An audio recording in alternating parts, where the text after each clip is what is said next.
வணக்கம். இன்றைக்கு நம்ம எளிமையாக செய்யக்கூடிய ஒரு ஆசனம் தான் செஞ்சு பார்க்க போகிறோம். பாசுவ பாலாசனம். பாசுவ அப்படின்னா சுழற்சி அப்படின்னு அர்த்தம். பாலாசனம்னா குழந்தை மாதிரி எப்பயுமே மன அமைதியோடு இருக்கக்கூடிய ஒரு பெஸ்ட்டான ஆசனம், மகிழ்ச்சியோடு இருக்கக்கூடிய ஒரு ஆசனம். இதுக்கு ஊசி நூல் போஸ் அப்படின்னு கூட சொல்லலாம். நூலை ஊசியில் கோக்குற மாதிரி இந்த நிலை இருக்கும், இந்த போச்சர் இருக்கும். அதனால் நம்ம அப்படியே சொல்லலாம். இந்த ஆசனம் பார்த்திங்கன்னா குறிப்பாக நம்ம உள் உறுப்புகளை மசாஜ் செய்யக்கூடிய ஒரு பெஸ்ட்டான ஆசனம்.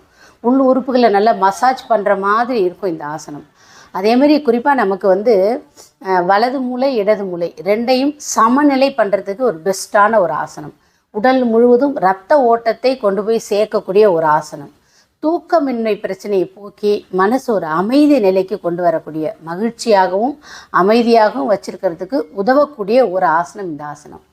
நமக்கு தோள்பட்டை, அதுக்கப்புறம் பார்த்திங்கன்னா கை, இது எல்லாத்தையும் பலப்படுத்தி முதுகு தண்டு வடத்தினுடைய அந்த நிகழ்வுத்தன்மையை, நீடிப்புத்தன்மையை, உறுதித்தன்மையை கொடுக்கக்கூடிய ஒரு பெஸ்ட்டான ஆசனம் இந்த பாசுவ பாலாசனம். ஒரு பெஸ்ட்டான ஆசனம்.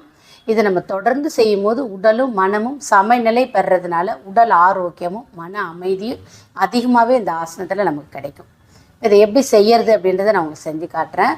இந்த ஆசனத்தை நம்ம வாமப்பாவும் நம்ம பயன்படுத்திக்கலாம். அதாவது நம்ம இடுப்பு பக்கம், இடுப்பை நல்லா ட்விஸ்ட் பண்ணி செய்ய போகிறோம். அதனால் ஷோல்டரு இடுப்பு நல்லா ட்விஸ்ட் பண்ணுறதுனால இடுப்பு பக்கம் இருக்கக்கூடிய இந்த சதைகள் குறைக்கிறதுக்கும் இந்த ஆசனத்தை நம்ம பயன்படுத்திக்கலாம். வாம பயிற்சியாகவும் இந்த ஆசனத்தை நம்ம செஞ்சுக்கலாம்.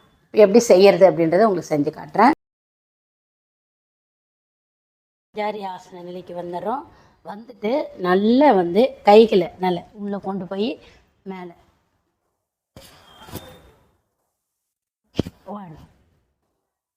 இந்த மாதிரி ஒரு 10 முறை நீங்கள் செஞ்சுக்கலாம். நல்ல இடுப்பு, நல்ல ஷோல்டரும் நல்லா வரும், செஞ்சுக்கலாம். அதுக்கப்புறம் இந்த கை நல்லா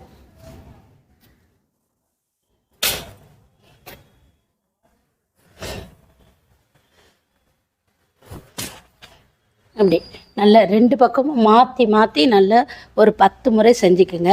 அதுக்கப்புறம் இப்படி கொண்டு கையை நல்லா இந்த கையை நல்லா உள்ளே கொடுத்து இந்த ஷோல்டர் தரைக்கு வந்துடணும்.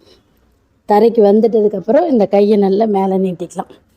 இந்த நிலையில் ஒரு 10 கவுண்டிங்.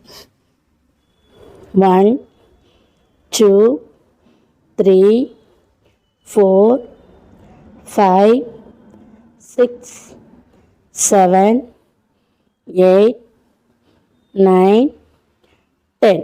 அப்படியே கையை மேலே உயர்த்திக்கலாம். இந்த மாதிரி பண்ணும்போது இன்னும் நல்ல நம்ம தோள்பட்டைக்கு நல்ல வலு கொடுக்கும். இந்த நிலையில் ஒரு 10 கவுண்டிங். 1 2 3 4 5 6 7 8 9 10. கையை கொண்டு சப்போர்ட் பண்ணி எழுந்து வந்துடுங்க. இப்போ இந்த பக்கம் பண்ண மாதிரியே நம்ம இந்த சைடும் பண்ணணும். இப்போ உங்களுக்கு தெரியறதுக்காக நான் இந்த பக்கம் திரும்பிக்கிறேன். கொண்டு நல்லா இப்படி கொண்டு வந்துடுவோம். இப்போ இந்த கையை நல்லா சப்போர்ட் பண்ணி ஷோல்டர் நல்லா இப்படி திரும்பி இருக்கட்டும். நல்ல தரையில் இருக்கணும். நல்லா இப்படி மேலே 1 2 3 4 5 6 7 8 9 10. கையை மேலே கொண்டு வாங்க.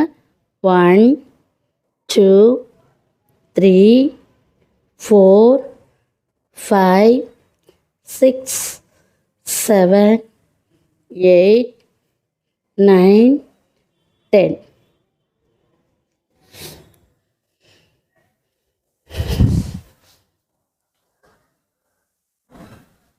கொண்டு வந்துடுவோம். ஒரு பெஸ்ட்டான ஆசனம் செஞ்சு பாருங்கள். யார் செய்ய வேண்டாம் அப்படின்னு பார்த்தீங்கன்னா, நமக்கு ஷோல்டர் வலி இருக்கிறவங்க, கொஞ்சம் முதுகு வலி இருக்கிறவங்க செய்ய வேண்டாம். மற்றவங்க எல்லாருமே செய்யலாம். ஒரு பெஸ்ட்டான ஒரு ஆசனம் தான். அடுத்த ஒரு எளிமையான ஆசனத்தில் உங்களை சந்திக்கிறேன்.